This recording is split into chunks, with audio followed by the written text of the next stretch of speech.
Texas Congresswoman Beth Van Duyne. Congresswoman, great to see you this morning. Where do you stand on this bill right now? Look, I was in a 19-hour-long markup in Ways and Means earlier this week. I'm supportive of this bill. This is a bill that is providing immediate tax relief to taxpayers. It's got no tax on tips, no tax on overtime. It's got tax relief for seniors, for our small business community. It's 100% immediate expensing. We're looking at investments in research and development. We are incentivizing manufacturing resurgence in our country.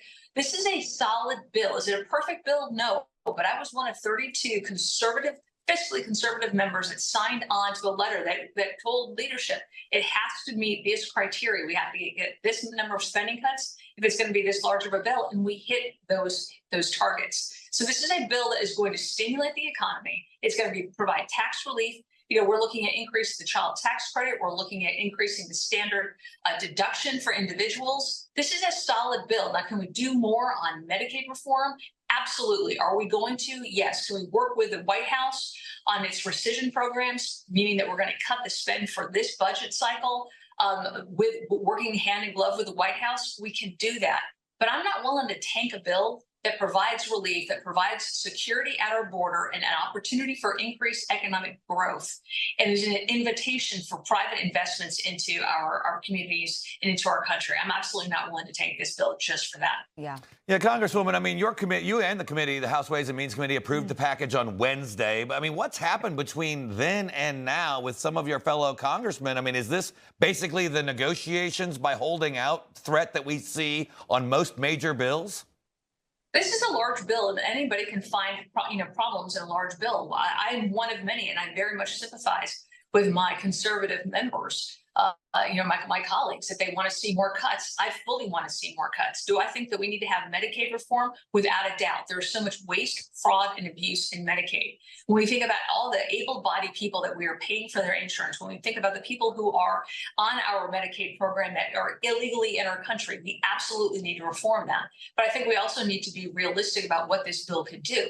And again, you're talking about securing our borders, you're talking about adding money to our economic growth and in our economy, and working hand in glove with this administration that has set out a strategy to be able to bring further investments into our communities, increase manufacturing, have new trade deals. We have to get this bill passed. It is imperative. And to all my folks, in California and New York that are holding out with their SALT caucus, they have to be careful, because when you actually run the numbers, they are looking at it. If it's the numbers from the Tax and Cuts and Jobs Act 2017 is set to expire at the end of this year. If that happens, the SALT caps that were established in 2017 go away. However, so do all of the incentives and the benefits and the tax cuts. And at the end of the day, when we look at it, a family of four is standing to lose $5,000 if this is allowed to expire. Whereas if we put in what we think was a reasonable $30,000 cap, increasing it by threefold, if we were to do that, the average family of four in New York stands to gain over $1,700.